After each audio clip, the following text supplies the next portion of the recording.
boss. Ba't parang araw-araw ka ata nagod? Pero kutis mo, kulay golfer na talaga. Oh. Pinaka Ano boss? kasi umitim, tambay lang talaga. Diyan naniniwalang tambay boss. Ano tambay sa golf course?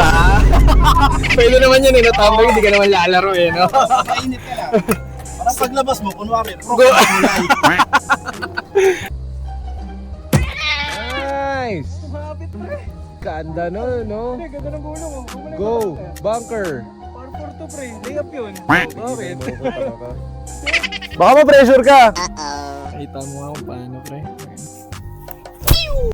Ah, ganda ng kuha. Ayaw ko, ba't nahihirapan ka sa rough, pre? Skill issue talaga yan, pre. Skill issue. Ito mo. Patong tayo ate. Tuon ka, tuon. Ito, bossing, pre. Tingnan nga natin.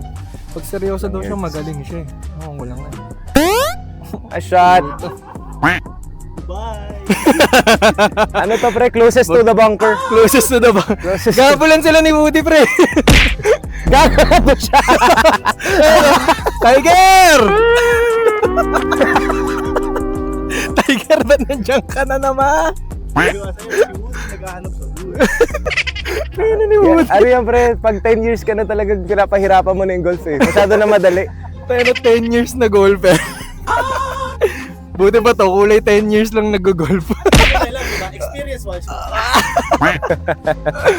Grabe oh, tandem bunker. Buy one, take one sa bunker. Ang sabi mo, friend? Matatanda, tagal maglaro. Shots seryoso. Nice spot. Uy! Nice spot. Grabe oh, parang sinadya niya talaga oh.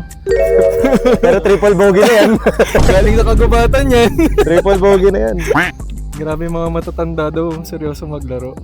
Ba't kasi yung golf binibasic lang. Yun, ganun lang mag-putt. Par! Nakapara sa kita! Par! Pakasimple ng golf, nahihirapan kayo.